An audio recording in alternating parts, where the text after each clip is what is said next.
Hello అండి, నా kitchen నా ఇష్టం. ఇవాళ నా ఇష్టం ఏంటో చూపించేస్తాను, వచ్చేసేయండి. ఆలూ కుర్మా అండి. ఆలూ కుర్మా పరోటా మనకి రెస్టారెంట్ స్టైల్లో ఇంట్లోనే ఎలా చేసుకోవాలో చూపించేస్తాను, వచ్చేసేయండి. చూస్తున్నారు కదా.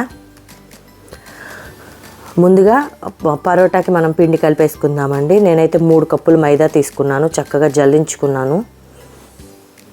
3 కప్పులు మైదా తీసుకున్నాను. అంటే మీరు ఎంతమంది ఉన్నారో దాన్ని బట్టి తీసుకోండి. నాకు ఈ 3 కప్పులు మైదాకి దగ్గర ఒక 8 పరోటాలు దాకా అయ్యాయి. 8-9 పరోటాలు అయ్యాయి. మీరు ఎంత కావాలంటే అంత తీసుకోండి, అంటే మీ క్వాంటిటీని బట్టి. అందులో కొంచెం సాల్ట్, లైట్గా ఒక స్పూను, హాఫ్ స్పూను షుగర్ వేసుకోండి. షుగర్ వేసుకోవడం వల్ల ఏంటంటే బాగుంటుంది. యాక్చువల్గా పాలు పెరుగు 2 మిక్స్ చేసి కలిపితే చాలా బాగుంటుందండి. ఆ రోజు నా దగ్గర మిల్క్ లేకపోవడం వల్ల పెరుగుతోనే కలిపాను.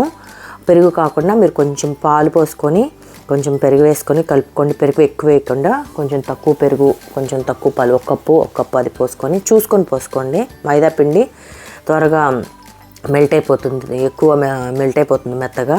కాబట్టి చూసుకొని పోసుకొని చక్కగా బాగా కలుపుకోవాలండి. పిండి అనేది మంచిగా కలపాలి. చూస్తున్నారు కదా, ఈ విధంగా ఇట్లా చక్కగా మొత్తం మనకు అలా అంటుకున్నట్టు అనిపిస్తుంది, కానీ అంటుకోదు. మొత్తం అది కలిసేదాకా నూనె వేసుకొని చక్కగా కలుపుకోవాలండి. కలుపుకొని దాన్ని కాసేపు రెస్ట్ ఇవ్వాలి మనం.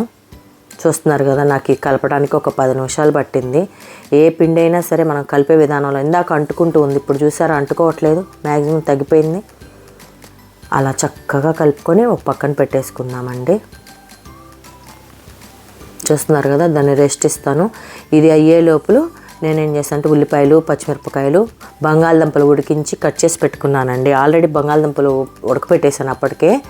ఈ పిండి కలిపే ముందే బంగాళదుంపలు పొయ్యి మీద పెట్టేస్తాను. పిండి కలిపేసరికి బంగాళదుంపలు ఉడికిపోయాయి. ఉల్లిపాయలు అవి పచ్చిమిరపకాయలు కట్ చేసేసరికి బంగాళదుంపలు బయటకు వచ్చేసాయి. వాటిని కూడా చక్క చిన్న పీసులుగా కట్ చేసుకున్నాను.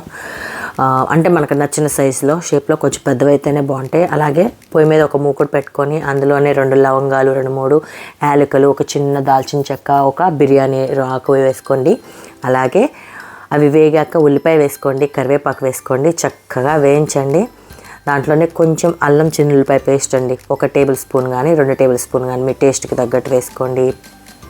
పసుపు వేసుకోండి, చక్కగా వేగనివ్వండి.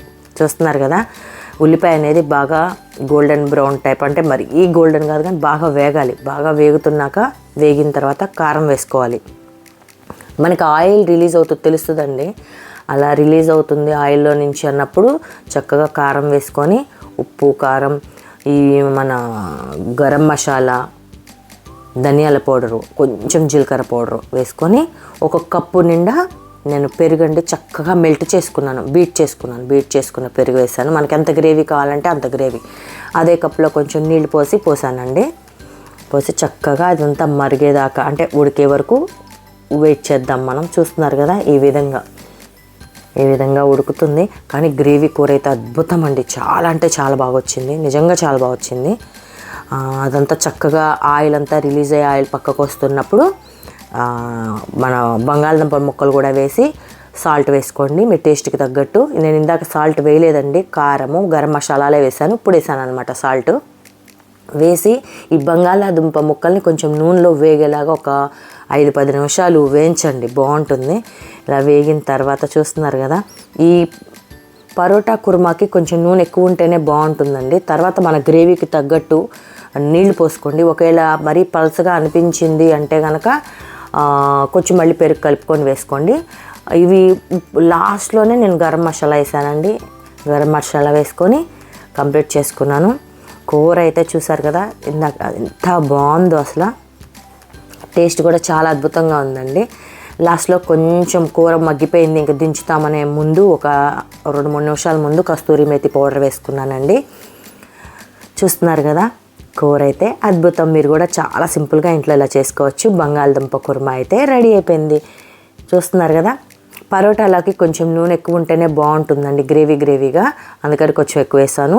మీరు అంత నూనె అవసరం లేదంటే మీరు తక్కువ నూనె కూడా వేసుకోవచ్చు. కూర అయిపోయింది. అంతలోపు ఇది చక్కగా రెస్ట్ కూడా సరిపోయింది. ఒక 20 మినిట్స్, హాఫ్ అన్ అవర్ కూర అయిపోయేదాకా చక్కగా ఇప్పుడు దీన్ని పల్చగా దీన్ని సాగదీసుకోండి. నూనెతో వీలున్నోళ్ళు నూనెతో, లేదు అంటే నూనెతో రాని వాళ్ళు చక్కగా పిండి వేసుకొని ఇచ్చేసుకొని ఇలాంటిది ఒకటి ఉంటుందండి, దాంతో చక్కగా లైన్స్ గీసుకోండి. పరోటా లైన్స్ గీసే ఒక స్టెయిన్లెస్ స్టీల్ ఇలా చూస్తున్నారు కదా, చక్రాలాగా ఉంది, అదొకటి ఉంటుంది. అలాంటివి ఉంటాయి. లేదంటే మీరు చాకుతో అయినా సరే సన్నగా కట్ చేసి వాటన్నిటిని దగ్గరగా తీసుకొని ఇటు అటు రౌండ్ కలిపేసి చక్కగా పరోటాలాగా చేసుకోండి.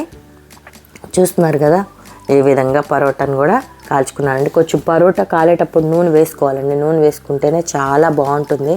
మీరు ట్రై చేయండి, చాలా అంటే చాలా బాగుంది. ఇంట్లో బయట తినే కన్నా కూడా ఇంట్లో ఇలా మనం హెల్తీగా చేసి పెట్టుకోవచ్చండి. యాక్చువల్గా ఏంటి అంటే మైదాపిండి వేసుకోకుండా గోధుమ పిండితో కూడా చేసుకోవచ్చు, లేదంటే కొంచెం మైదాపిండి కొంచెం గోధుమ పిండి యాడ్ చేసి కూడా పరోటా చేసుకోవచ్చు. నూనె బదులు నెయ్యి రాసుకున్న, బటర్ రాసుకున్న ఇంకా బాగుంటుంది. చూస్తున్నారు కదా, పరోటా అయితే రెడీ అయిపోయింది. పరోటా అండ్ బంగాళదుంప కుర్మా, అలాగే మిగతావి కూడా చేసుకున్నాను అనమాట.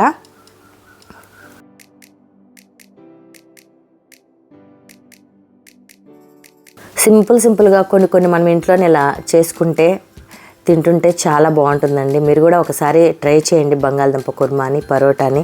ఎలా ఉంది ఏంటి అనేది ఒక కామెంట్ చేయండి, ఒక లైక్ చేయండి, ఒక షేర్ చేయండి, ఒక సబ్స్క్రైబ్ చేసుకోండి.